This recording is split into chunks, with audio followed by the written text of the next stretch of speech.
There is no sign of any kind of reconciliation at the moment.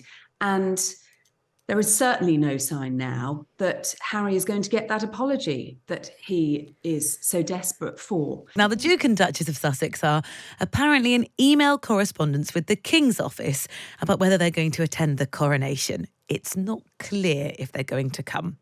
Sarah Hewson is TalkTV's royal editor who joins us this morning. Hi, Sarah. Morning to you, Rosie. So there had been a little bit of speculation as to whether they'd even be invited at all. It seems as though they have been asked to save the date.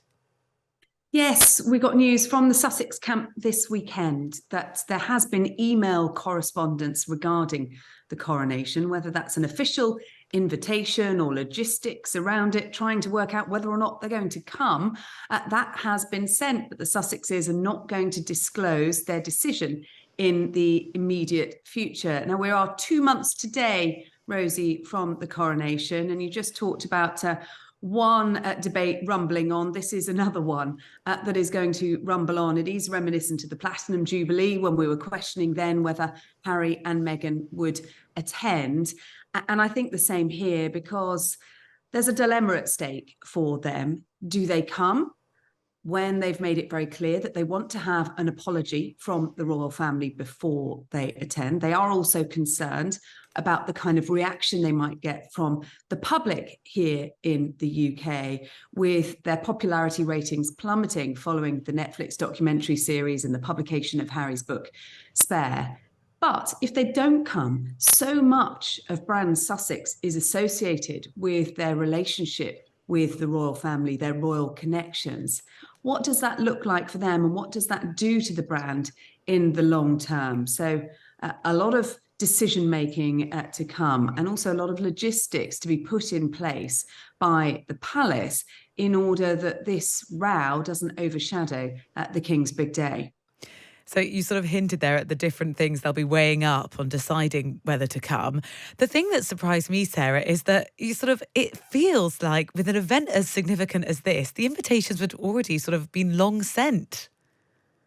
No, indeed. There's been the guest list over the past few weeks has been finalised. But when you hear that there's an email been sent, I kind of imagined a very, fat, thick envelope would be arriving on the doorstep. Not so at the moment in the case of the Sussexes. Now, they are, of course, family, and there's an awful lot to discuss before that, not least of all, where they're going to stay when they come over here after King Charles has served Harry and Meghan with their eviction orders from Frogmore Cottage.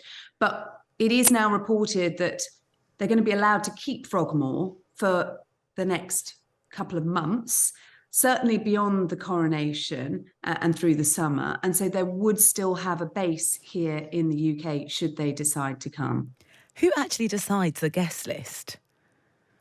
Well, that is decided between the palace, the king, obviously, and the Foreign Office and Downing Street. This is such a significant state occasion as well.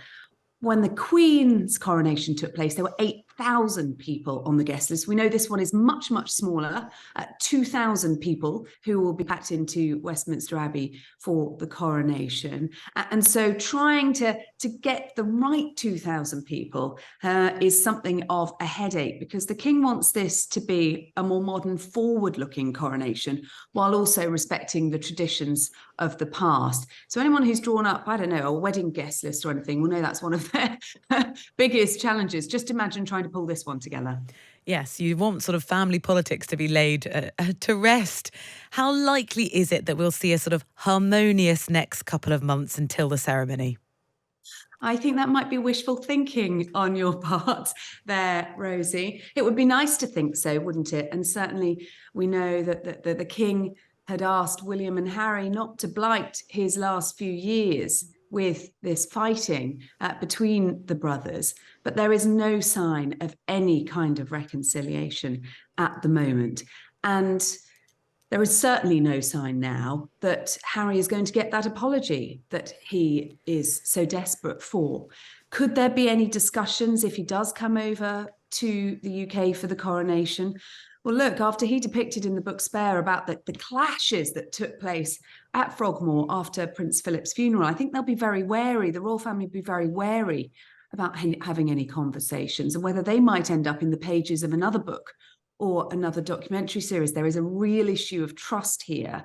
And I think that is a big factor in whether or not conversations can be taking place behind the scenes. Sarah, thank you very much for sort of talking us through just some of the dynamics at play with that guest list and whether Harry and Meghan will say RSVP yes. Sarah Hewson, TalkTV's royal editor. It's been brilliant to have you on the programme.